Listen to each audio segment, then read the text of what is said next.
Ծաղկաբույր ու գարնանային տրամադրություն է Գյումրու տարբեր հատվածներում, Սիրառատ, Գունեղ ու Մարտիության։ Գյումրի համայնքի ղեկավարի պաշտոնակատար Սարիկ Մինասյանը տոնական ծաղիկներ ու բացիկներ է նվիրել կանանց ու աղջիկներին, ընդգծելով, որ ամեն բան արվում է ապահով քաղաք ու միջավայր ստեղծելու վերջիններիս համար։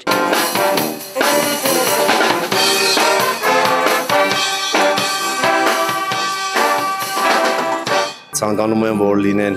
միշտ սիրված, գեղեցիկ, երջանիկ, մեր մայրերին, քույրերին, մեր կողմից ուշադրությունը պետք է ոչ միայն մարտի 8-ին, այլ տարվա բոլոր օրերին։ Ջերմ բարեմաղթանքներ, նվերներ, ծաղիկներ, քաղաքի բնակիչների համար տոնը ստացված է։ Շատ հավես է, շնորհակալություն Գյումրու համայնքապետարանին նման միջոցառում կազմակերպելու համար։ Կասեմ, որ համ հետաքրքիր է, համ ժամանցային է։ Հիանալի։ Շատ շնորհակալ ենք կազմակերպիչներին։ Շատ լավ, ոնց որ մարդ վերապրի։ Շնորհակալ ենք ամեն ինչի համար։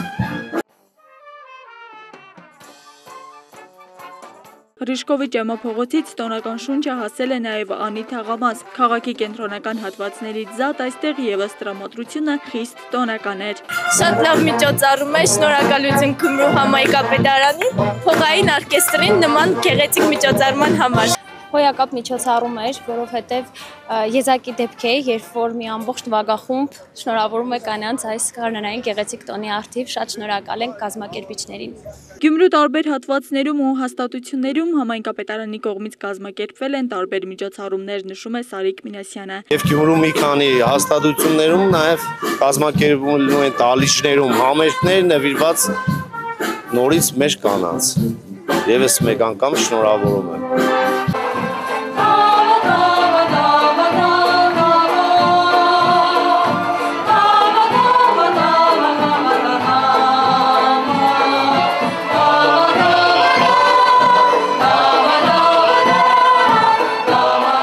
Ժողովրդական երկու պարով էլ օրը հագեցած էր Գյումրու համայնքապետարանի կոմունալ ծառայության աշխատակիցների համար։ Գյումրու ժողովրդիկների պետական նվագախումբը յուրօրինակ համերգային ծրագրով էր ներկայացել։ Մենք ուրախ ենք, որ պես միջոցառում ստեղծած մեր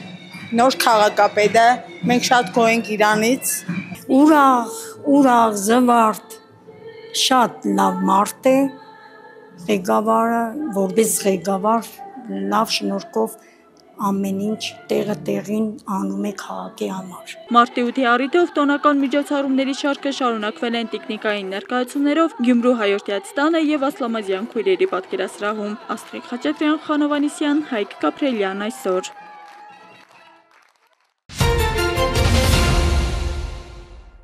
Տախը հնարավորություն տվեց հավատալ իմ ուժերին, ինքնավստահություն ձեռք բերել։ Հյուսիսային ուղի տեղական ակտիվ խմբի անդամ է Արմինե Խասեկյանը։ Թաղիկագործությունը եթե մի ժամանակ սոսկ հոբի էր, ապա այսօր այն սիրելի գործ է ու երբեմն էլ եկամտի աղբյուր։ Թե ինչպես է տեղական ակտիվ խումբը փոխում անհատների կյանքն ու այս պարագայում հզորացնում կանանց, պատմում է տիկին Արմինեն։ Զբաղվում եմ թաղիկագործությամբ, ասենք դա որպես հոբի, եւ շուղագործությամբ եմ զբաղվում, բայց ավելի շատ թաղիկագործությամբ։ Պատրաստում եմ թաղիկի հողաթափեր, կարող եմ խաղալիքներ, պայուսակներ, դե ինքը քանի որ շատ աշխատատար է, ինչ-որ չափով պետք էր թեթևացնելու համար։ Այժմ տարածաշրջանի բոլոր փառատոներում տիկին Արմինեի աշխատանքները կարելի է տեսնել։ Ձեռագործ աշխատանքները որակով պատրաստելու ու գնորդին հասցնելու համար օգնել են նաև այն սեմինարներն ու տրամադրված գործիքակազմը, որը ևս եղել է տախի շնորհիվ։ Դիմեցի եւ ասենք հիմա այս արկավորումներ ունեմ, որոնք աշխատանքից հետո օրական 1 ժամ երևի 1 ժամ ու կես զբաղվում եմ թաղիկագործությամբ, դա ինձ հանգստություն է բերում։ Ավելի շատ։ Ես ասենք չգիտեմ։ Իսկ ինչու հենց թաղիկագործություն, չգիտեմ, եւ ես զբաղվում եմ շուղագործությամբ, ճիշտն ասած, սիրում եմ ուղղակի գործել։ Հետո երբ որ անդադ համացանցում ինչ-որ նոր գաղափարներ էի փնտրում եւ այլն, ինձ հանդիպեց նաեւ թաղիկագործությունը, ու ինձ հետաքրքրեց, սկսեցի խորանալ, Արմինե Խասիկյանի հաջողության պատմությունը Հյուսիսային ուղի տեղական ակտիվ խմբի հետ սակայն միայն թաղիկագործությամբ չի ավարտվում։ Տախի շնորհիվ նա նաև նպաստել է համայնքի կանանց կյանքի փոփոխությանը, իրականացնելով եւս մեկ ծրագիր Ամասիայում համայնքի կանայք ու տղամարդիկ կարող են հաճախել ժամանակակից սարքավորումներով հագեցած մարզասրահ։ Նպատակս էր, որպեսզի մեր համայնքում մենք ունենայինք մարզասրահ։ Ինչից առաջացավ այդ գաղափարը, որտեղ մեր կանայք վազում էին, ճիշտ է, մենք ֆուտբոլի դաշտ ունենք, այնտեղ ինչ որ մարզումներ էին անցկացնում, բայց դա երկար չէր կարող տեղել մեր բնակնորմալական պայմաններից ելնելով։ Եվ իմ մոտ այդ գաղափարը երբ հղացավ,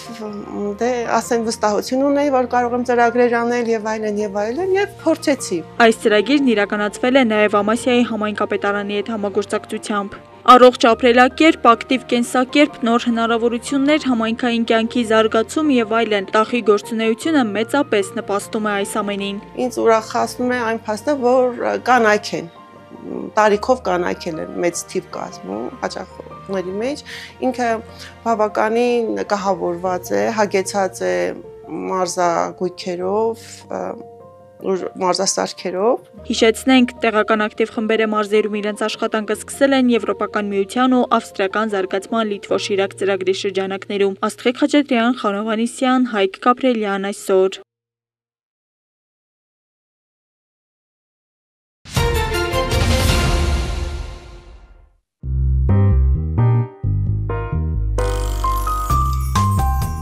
Այսօրը Հայաստանում գարնան ավետաբեր է։ Մարտի 8-ի կանանց միջազգային օրվա առիթով շնորհավորել է վարչապետ Նիկոլ Փաշինյանը։ Վարչապետի խոսքով մեր երկրում կանանց ներգրավվածությունը հանրային կյանքի բոլոր ոլորտներում տեսանելիորեն մեծանում է։ Երկրի ղեկավարը անհրաժեշտ է համարել նրանց ներուժի լիարժեք ներառումը պետության զարգացմանը։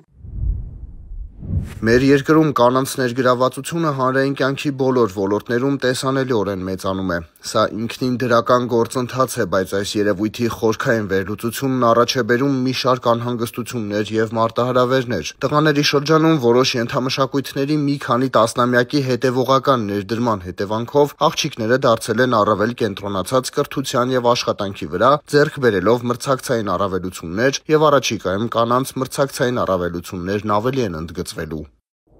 Ըստ վարչապետի կանանց ներուժի ներգրավումը որպես պետության զարգացման կարևորագույն գործոն իրապես արդյունավետ կլինի, եթե տղամարդիկ նույնպես լիարժեք ներգրավված ու մրցունակ լինեն եւ ընթացիկ գործընթացներն ահազանգեն, որ տղաների կրթության ու մրցակցայնության հարցերին նույնպես մեծ ուշադրություն դարձվի։ Հանրային տնտեսական կյանքում կանանց ակտիվացումն իր հետ բերում է մեկ այլ մարտահրավեր։ Երեխա ունենալու համար նրանք կարող են ավելի ու ավելի քիչ ժամանակ ունենալ եւ սա նույնպես խնդիր է, որ պիտի լինի մեր ուշադրության եւ խորհրդածությունների կենտրոնում։ Մարտի 8-ը պետք է նաև հանրային համերաշխության օր լինի եւ ավելի ու ավելի է դառնում այդպիսին։ Սեռային մրցակցության կամ պայքարի կամ գերակայության մշակույթը հին է եւ անկենսունակ։ Հարգանքը, գնահատանքը, ստեղծարար ջանքերի, կրթության ու աշխատանքի քաջալերումն ավելի ու ավելի է ընդգծվում մեր կանանց ու տղամարդկանց հարաբերություններում եւ սա քաջալերող է։ Հենց այս հենքի վրա պետք է կառուցվեն հանրային հարաբերությունները։ Ծաղիկների ծանդին հայրենիք պետությունն է, որը պետք է նույնքան ծաղկուն լինի, որքան մարտի 8-ը, նշել է վարչապետը։ Հանրապետության նախագահ Վահագն Խաչատուրյանը ևս շնորհավորել է կանանց։ Ուղերձում նշել է, ցանկացած հասարակության զարգացում պայմանավորված է նաև կանանց իրավունքների պաշտպանությամբ եւ հավասար հնարավորությունների ընդլայնմամբ։ Խտրականության վերացումը, հավասար վարձատրությունը եւ առաջխաղացման արդար պայմանները համընդհանուր արժեքներ են։ Այս տեսանկյունից պիտի նշենք, որ ուրախալի է տեսնել, թե ինչպես են որոշումների կայացման բազմաթիվ հարթակներում կանայք իրենց ձայնը հնչեցնում քաղաքական, տնտեսական, կառավարչական եւ այլ ոլորտներում։ Նախագահը նշել է, միայն կարծրատիպերից ազատ հասարակությունում յուրաքանչյուր կին կարող է իրացնել իր ամբողջ ներուժը, անկախ բնակության վայրից, տարիքից կամ կրթական մակարդակից։ Սա պետք է ուղենիշ լինի եւ խթանի կանանց ձեռներեցության, մասնագիտական զարգացման եւ կրթության հասանելիության ուղղությամբ ձեռնարկվող ջանքերը։ Մեր քաղաքակրթության ամբողջ պատմության ընթացքում հայ կինը եղել է մեր ազգային արժեհամակարգի, մշակութային ժառանգության եւ ընտանեկան միասնության երաշխավորը։ Այսօր նոր ու տարաբնույթ մարտահրավերների պայմաններում մեր կանայք շարունակում են լինել Հայաստանի զարգացման շարժիչ ուժը։ Մարտի 8-ի առիթով շնորհավորական ուղերձ է հղել նաեւ ազգային ժողովի նախագահ Ալեն Սիմոնյանը։ Ձեր օրեցօր մեծացող ներգրավվածությունը պետական կառավարման եւ հասարակական քաղաքական կյանքի այլ ոլորտներում յուրահատուկ ներշնչանքի աղբյուր է մեզ տղամարդկանց համար։ Մեր իշխանությունը հաստատակամ է շարունակել աշխատել հավասար հնարավորությունների ապահովման ուղղությամբ, որպեսզի յուրաքանչյուր կին կարողանա իրացնել իր ամբողջ ներուժը, առանց խոչընդոտների եւ սահմանափակումների։ Խորհրդարանի ղեկավարը խոնարհումի եւ հարգանքի խոսքեր է հղել հայրենիքի համար իրենց կյանքը տված մեր զինվորների մայրերին, կանանց, դուստրերին ու քույրերին։ Վարչապետ Նիկոլ Փաշինյանը կառավարությունում հանդիպում է ունեցել Երևանի պետական համալսարանի միջազգային հարաբերությունների ֆակուլտետի շուրջ 3 տասնյակ ուսանողների եւ շրջանավարտների հետ։ Վարչապետը հանդիպմանը մասնակից աղջիկներին շնորհավորել է կանանց միջազգային օրվա առիթով եւ մաղթել հաջողություններ ուսման ու հետագա գործունեության մեջ։ Հանդիպման ընթացքում քննարկվել են արտաքին քաղաքականությանը եւ միջազգային հարաբերություններին վերաբերող հարցեր։ Շատ բարև ձեզ։ Բարև ձեզ, հավեցեք։ Ծաղիկներ ստանալն ասում են հաճելի է, բայց հաղթանակ խնամքի շուրջօրյա կենտրոնում ուրախ են ցանկացած հյուրի, թեկուզ դատարկաձառն։ Ստիպում են զգալ ինչպես տանը, հյուրասիրությունը պարտադիր է։ Քաբարցենք, հարցեցինք, մենք սիրում ենք համ հյուրասիրել, հյուրասիրվել, գնալ, գալ, շփվել մարդկանց հետ, բայց բարի մարդկանց հետ։ Բարությունը բացահայտում են միանգամից 6-րդ զգայարանով։ Կենսափորձն ու թիկունքում 30 տարվա աշխատանքային ստաժը, բնույթը ամենօրյա շփում տարբեր մարդկանց հետ բավարար հմտություն տվել է։ Անանիկյանի մոտ եմ աշխատել, պրոֆեսոր Անանիկյանի վիրաբուժական բաժանմունքում ստաժի մեծիստրոյ։ Ծերության տարիներին ամենատարբեր պատճառներով հարազատներից հեռու ապրելը հեշտ չէ, բայց տարեկից բախտակից մարդկանց միջավայրում իրավիճակն ավելի թեթև է դառնում։ Ես խնդրում եմ մի հատ բաժակ բերեք, որովհետև 2 բաժակ ունենք։ Պարոն Մկրտչյան, համեցեք սուրճի։ Դառն եք խմում, քաղցր եք խմում, ոնց եք խմում։ Այսպես միշտ իրար օգնում եք։ Հա, անպայման։ Առօրյան սովորականի պես նոր ընկերներ են ձեռք բերում, հարազատանում ու արդեն պարտադիր է դարձել ամսվա մեջ 1-2 անգամ թատրոն համերգասրահ գնալը։ Տակ ամիսներին անցուդարձը շատ ավելի թեժ է։ Դե հիմա ծմերը այդքան էլ ասենք դուրս ուներ չանեն, որ չի վանդանան խնամյալները բան, սեյվան են գնում քանի անգամ, աշտարակիցոր։ Այստեղի հնաբնակներից է Ժենիա Հարությունյանը, գրեթե 15 տարի հաղթանակը տուն է։ Կյանքում շատ բան տեսած այս կինը ժամանակի հետ հասկացել է ինչն է կարևոր եւ որը խաբուսիկ։ Սովորել է ձևին չվստահել, գնահատել իսկական անկեղծ մղումները։ Ծաղիկը ծաղիկա գույնը կապ չունի։ Իսկ գույրը։ Գույրը կապ ունի։ Կարող փոքր մանուշակին ճանուշ գույր ունի։ Իսկ ինչ է ուզում կինը, սեր տալ ստանալուց բացի կարևոր միավորող ցանկություն էլ ունեն այստեղի բնակիչները։ Խաղաղություն են ուզում, կանայք, խաղաղություն են ուզում, որ մեր տղաները, մեր երեխաները, մեր զավակները կապ չունի, որ ասենք իմ տղան չի, ասենք ձեր տղան է։ Ինչ կապ ունի, իմ համար է գնում, չէ։ Տարեցների շուրջօրյա խնամքի հաղթանակ կենտրոնում սենյակ տնտեսությունները շատ են։ Տղամարդկանցից բացի 134 կին է բնակվում այստեղ։ Խաղալիքները ումն են, տիկին Սաթելի։ Իմն են, սախիմն են։ Մի հատ քույրիկ ունեք ինքնաբերել։ Հիմա դուք մեզի թեկուզ ծիծաղով բարև տակ։ Մեզ համար մեծ առավելություն է։ Ինչպես իրենք են ասում, մեծանալու հետ մանկացածները ուրախանում են ամեն մի չնչին բանից։ Կյանքի փոքրիկ ուրախություններ, որ հատկապես ջերմացնում են մեծ տարիքում։ Մարտի 8-ին տեղական ժամանակով 9:26-ին ներքին գործերի նախարարության սեյսմիկ պաշտպանության տարածքային ծառայության սեյսմոլոգիական ցանցի կողմից գրանցվել է հյուսիսային լայնության 40-88 աստիճան եւ արևելյան երկայնության 44-29 աստիճան աշխարհագրական կոորդինատներով Հայաստան, Սպիտակ քաղաքից 6 կիլոմետր հյուսիս-արևելք, Օջախի 10 կիլոմետր խորությամբ 4.6 մագնիտուդով երկրաշարժ։ Այս մասին հայտնում են ներքին գործերի նախարարությունից։ Էպիկենտրոնային գոտում ստորգետնյա ցնցման ուժգնությունը կազմել է 6 բալ։ Երկրաշարժը զգացվել է Լոռու, Շիրակի եւ Տավուշի մարզերում 4-ից 6 բալ ուժգնությամբ։ Կոտայքի, Գեղարքունիքի եւ Արագածոտնի մարզերում 2-ից 4 բալ ուժգնությամբ։ Նույն օրը տեղական ժամանակով ժամը 10:31-ին Սեյսմիկ պաշտպանության տարածքային ծառայության սեյսմոլոգիական ցանցի կողմից գրանցվել է հյուսիսային լայնության 40-91 աստիճան եւ արևելյան երկայնության 44-26 աստիճան աշխարհագրական կոորդինատներով Սպիտակ քաղաքից 9 կիլոմետր հյուսիս, օջախի 10 կիլոմետր խորությամբ 3.2 մագնիտուդով երկրաշարժ։ Էպիկենտրոնային գոտում ստորգետնյա ցնցման ուժգնությունը կազմել է 4 բալ։ Երկրաշարժը զգացվել է Լոռու մարզի Սպիտակ, Ստեփանավան եւ Վանաձոր քաղաքներում 2-ից 3 բալ ուժգնությամբ։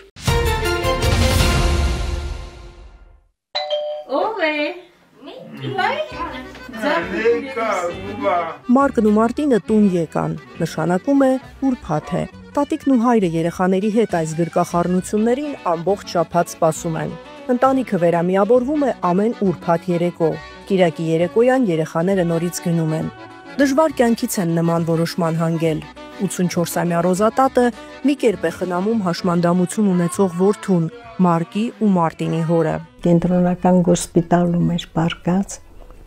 չենք ճանաչել իրեն։ Աչքերը շարժը, բերանը ծուռ, կաշին ու ոսկորը։ Դուք տեսել ու չեք ճանաչել։ Չէ, չենք ճանաչել, որ ինքն է։ Հետո իմ ձայնից, ես որ ձայն եմ տվել Արմենը սուրա, ինքը թևիցս բռնեց, ասեց մամա, այլի այդպես։ Նու այդ օրվանից սկսեցինք պայքարել։ Աշխույժ եռանդով լի թորնիկների համար տարեց տատիկի ուժերն ու էներգիան բավարար չեն, ֆինանսական խնդիրներն էլ մյուս կողմից։ Դա է պատճառը, որ շաբաթվա մնացած օրերը երեխաներն ապրում են հորաքրոջ տանը։ Արմենի երկրորդ կինը, Մարկի ու Մարտինի մայրը շատ էր երազել երեխաների մասին։ 45-ում վերջապես մայրացել ու չի էլ հասցրել զույգ որդիներին գիրկն առնել։ Ծննդաբերությունից 2 օր անց մահացել է։ Այդ օրվանից երեխաների խնամքով հորաքույրն է զբաղվում։ Երեխաներին ես ու Արմենն ենք պահել մեծ աղջկաս հետ միասին։ Հիմա երեխաները արդեն սովորում են 3-րդ դասարանում։ Աղջիկս է մեզ օգնում։ Քորիկը տենց օգնում է, լավ է ստացվում։ Գալիս են տեսնում ենք, իրար խոսում ենք, զբաղվում ենք շատ։ Լավ է լինում։ 30 տարի սայլակին ապրելուց հետո զինվորի տանն Արմենը լուրջ հաջողություններ ունեցավ։ Վերականգնվեցին խոսքը, քայլքը, իրեն ավելի լավ սկսեց զգալ։ Տան մի անկյունում պարապ մնացած սայլակն է հիշեցնում դժվար օրերի մասին։ Հիմա արդեն ձեռնափայտերի, քայլակի օգնությամբ կարողանում է քայլել։ Տանն էլ անպայման անում է զինվորի տան մասնագետների սովորեցրած վարժությունները, մինչև ստացիոնար բուժման հերթական հրավերը ստանա։ Հիմա ասում փառք արդեն այս որ զինվորի տունա գնում բավականին մեծ փոփոխություն կա իրեն մոտ։ Նպաստով թոշակով ապրող ընտանիքը ժամանակ առ ժամանակ օգտվում է նաև զինվորի տան սոցիալական ծրագրերից, որոնցից ձմռան ամիսներին ամենապահանջվածը տաք ձմեռ ծրագիրն է։ Իրականացվում է FRF հիմնադրամի եւ Նազ Բաշկիջյանի աջակցությամբ։ Զինվորի տունը օրինակ օգնել է գազն ենք մենք չենք մուծում, անչափ գոհու շնորհակալ ենք, խորին շնորհակալություն Նազի համար, որ օգնում է այսպիսի տղաներին։ Վերջին տարիներին միայն տաք ձմեռ ծրագրից FRF-ի աջակցությամբ հարյուրավոր ընտանիքներ են օգտվել։ Դրանք զինվորի տան շահառու առաջին, երկրորդ կամ երրորդ կարգի զինհաշմանդամների ընտանիքներն են, որոնք անապահովության նպաստառու են։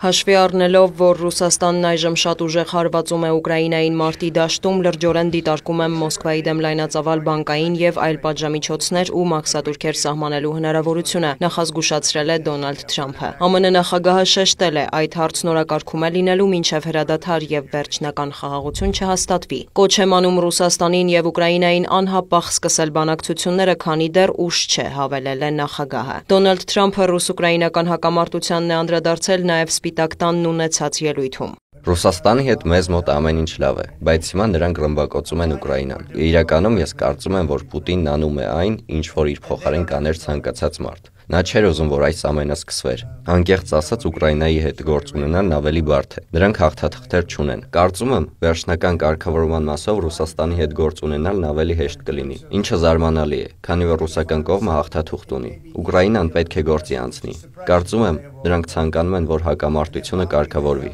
Միաժամանակ պատասխանելով լրագրողների հարցին ինչու է դադարեցրել ուկրաինացիներին զենքի տրամադրումը, Թրամփը նշել է. վստահ չէ, որ Կիևը ցանկանում է ավարտել պատերազմը։ Եթե այսպես շարունակվի, մենք դուրս կգանք բոլոր գործընթացներից, սպառնացել է ԱՄՆ առաջնորդը։ Խոսելով մինչև հրադադարի հաստատելը Կիևի պահանջած անվտանգության երաշխիքների մասին, Թրամփը կրկնել է. Այդ հարցին կվերադառնանք պատերազմը կանգնեցնելուց եւ հազարավոր զոհվող զինվորականների կյանքը փրկելուց հետո։ Եթե ես չլինեի նախագահի պաշտոնում, պատերազմի դադարեցման հեռանկար չէր լինի։ Եվրոպան չի պատկերացնում, ինչպես վերջ դնել հակամարտությանը։ Իսկ ես այլևս չեմ ցանկանում միլիոնավոր դոլարներ ծախսել։ Թրամփը հիշեցրել է, որ հաջորդ շաբաթ ամերիկյան եւ ուկրաինական թիմերը կհանդիպեն Սաուդյան Արաբիայում։ Ռուս-ուկրաինական հնարավոր կարգավորմանն է անդրադարձել Վոլոդիմիր Զելենսկին, վստահեցրել. Կիևը ցանկանում է կառուցողական լինել եւ պատրաստ է խաղաղության։ Մոսկվային է պետք ստիպել շարժվել այդ ուղղությամբ։ Շատ ինտենսիվ աշխատում ենք Թրամփի թիմի հետ, օրակարգը պարզ է՝ խաղաղություն հնարավորինս շուտ եւ անվտանգություն հնարավորինս հուսալի, երեկոյան ուղերձում ասել է Ուկրաինայի նախագահը։ Նա հավելել է, որ Կիևը շարունակում է գործակցությունը նաեւ եվրոպացի գործընկերների հետ, պայմանավորվածություններ կան աջակցության նոր փաթեթների վերաբերյալ։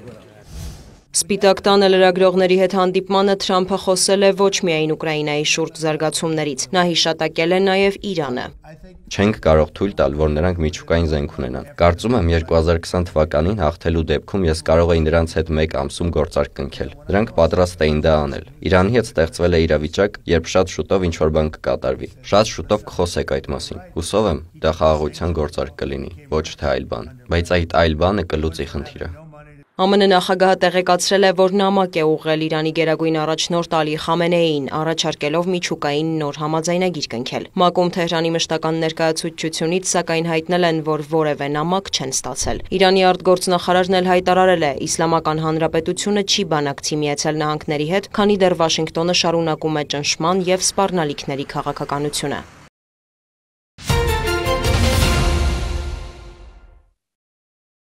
Միացյալ Նահանգների նախագահ Դոնալդ Թրամփը վերջնագիր է ներկայացրել Պաղեստինյան Համաս խմբավորմանը, ազատ արձակել պատանդարված իսրայելցիներին, այլապես դժոխային հատուցում է սպասվում։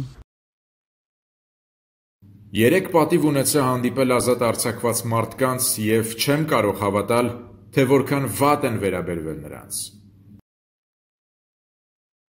Հայտնի է, որ այս շաբաթ Թրամփի վարչակազմը Իսրայել է առաքել $4 միլիարդ սպառազինություն։ Մեկ ամսվա ընթացքում երկրորդ անգամ օգտագործելով նախագահական հատուկ լիազորությունները շրջանցելու կոնգրեսի թույլտվությունը, ինչը սովորական գործընթաց է զենքի նման առաքումների պարագայում։ Համասի խոսնակն արձագանքել է, որ պատանդներին ազատելու լավագույն ճանապարհը հրադադարի շուրջ բանակցություններն են։ Թեև Վաշինգտոնն ունի ահաբեկիչների հետ չբանակցելու վաղեմի քաղաքականություն, սակայն Թրամփը հաստատել է, որ իր գլխավորած վարչակազմն ուղղակի բանակցություններ է սկսել ԱՄՆ-ի կողմից ահաբեկչական ճանաչված Համաս խմբավորման հետ, պատանդներին ազատելու նպատակով։ Մենք օգնում ենք Իսրայելին այդ քննարկումներում, քանի որ խոսում ենք իսրայելցի պատանդների մասին։ Համասի առնչությամբ ոչինչ չենք անում, գումար չենք տալիս։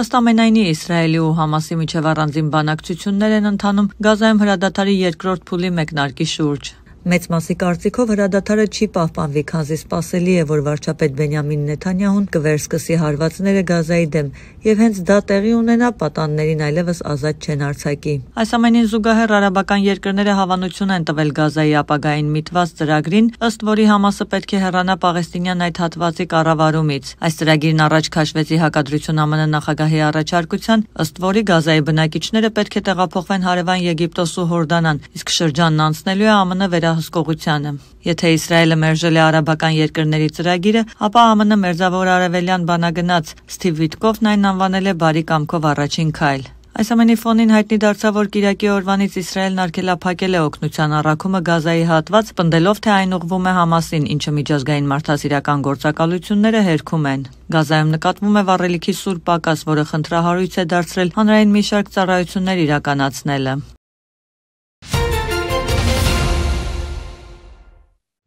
Գավառի համար 7, 8, Նորադուսի համար 2, Լանջաղբյուրի և Ծովազարդի միջնակարգ դպրոցները դեկտեմբեր ամսից միացան սոցիալական երկխոսություն հասարակական կազմակերպության Մեդիագետ ծրագրին, բարձրացնել դպրոցականների, նրանց ծնողների և ուսուցիչների մեդիագրագիտության մակարդակը, համացանցից օգտվելը դարձնել առավել անվտանգ և ապահով ծրագրի առաքելությունն է։ նախ վերապատրաստման դասընթացներ անցկացվեցին մանկավարժների համար, ովքեր էլ իրենց դպրոցներում ձևավորեցին մեդիա ակումբներ 8-րդից 11-րդ դասարանցիների եւ ծնողների ներգրավմամբ։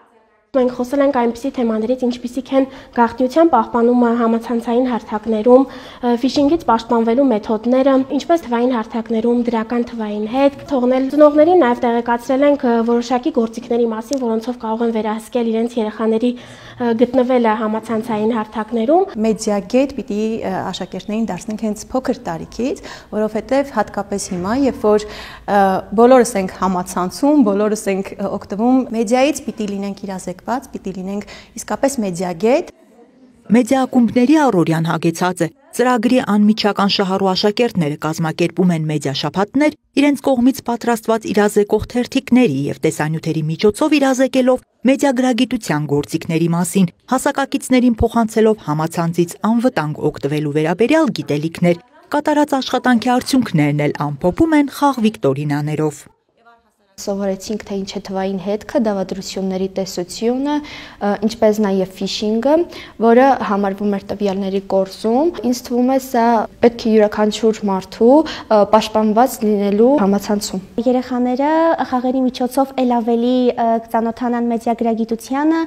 կեղծ լուրերը կտարբերեն իրական լուրերից։ Ես իմ թիմին օգնել եմ տեսաֆիլմ պատրաստելու գործում։ Տեսաֆիլմի միջոցով մեր թիմը փորձել է իրազեկել 4-ից 11-րդ դասարանի աշակերտներին։ Մեդիա ակումբի անդամները կազմակերպել են տարբեր միջոցառումներ դպրոցի մյուս սովորողների համար։ Այսինքն փորձել ենք հնարավորինս լայն շրջանակ ընդգրկել, որպեսզի եւ ցածր դասարանի եւ միջին դասարանի աշակերտները ներգրավված լինեն։ Շնորհակալ ենք մեր գործընկերներին, որ կարողացան տրամադրել դրամական միջոցներ ծրագիրն իրականացնելու համար։ Նաեւ շնորհակալ ենք գործընկեր դպրոցներին, Գեղարքունիքի մարզպետարանին, ծրագրի անխոչնդոտ ընթացքը ապահովելու համար։ Ծրագրի շարունակականությունն ապահովելու է մենթորների աջակցությամբ դպրոցների համար մշակված մեդիա պլանը։ Հաջորդ ուսումնական տարում եւս ծնողների եւ աշակերտների շրջանում ամսական 1-2 միջոցառում է նախատեսվում։ Մեդիագետ ծրագիրն իրականացնում է Սոցիալական երկխոսություն հասարակական կազմակերպությունը Եվրոպական միության կողմից համաֆինանսավորվող եւ NEF Բելգիայի ու տեղական 4 հասարակական կազմակերպությունների գործընկերությամբ իրականացվող Strive ծրագրի մեդիագրագիտություն բաղադրիչով։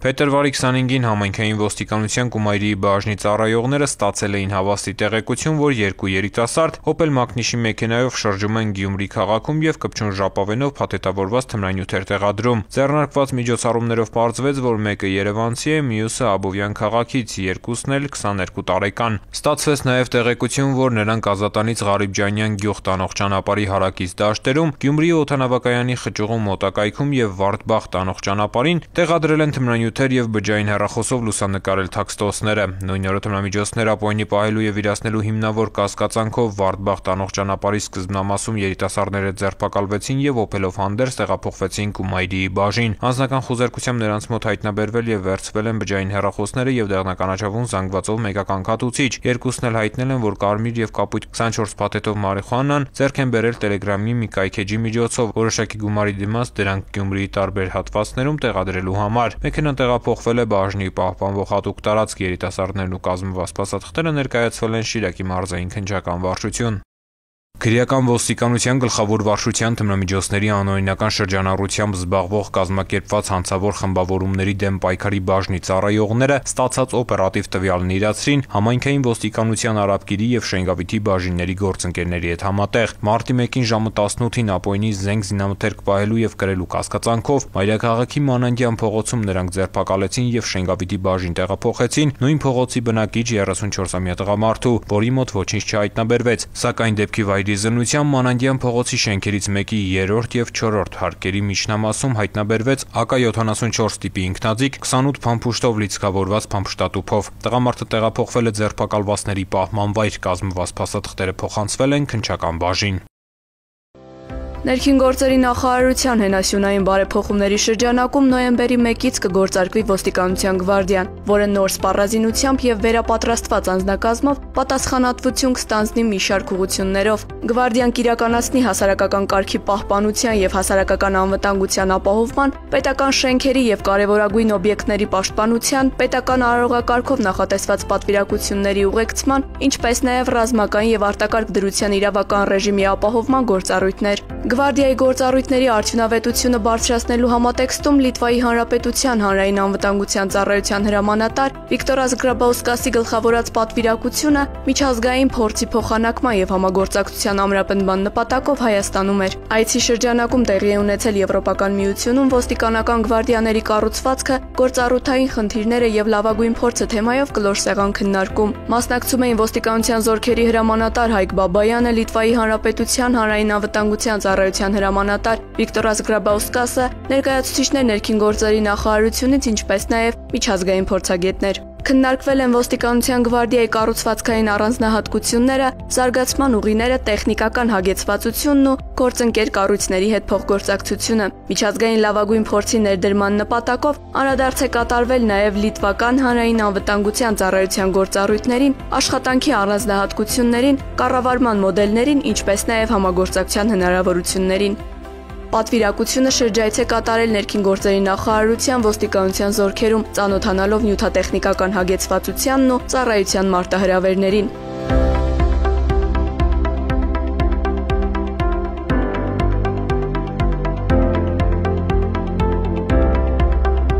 Ավարտին ոստիկանության զորքերի հրամանատարը արդյունավետ համագործակցության համար պարգևատրել է պատվիրակության անդամներին։ Հյուրերը եղել են նաև ներքին գործերի նախարարության կրթահամալիրում, որտեղ Եվրոպական միության կողմից ֆինանսավորվող աջակցություն Հայաստանում իրավապահ մարմինների եւ անվտանգության ոլորտի բարեփոխումներին ծրագրի շրջանակում երկշաբաթյա վերապատրաստման մասնակիցներին հանձնել են հավաստագրեր։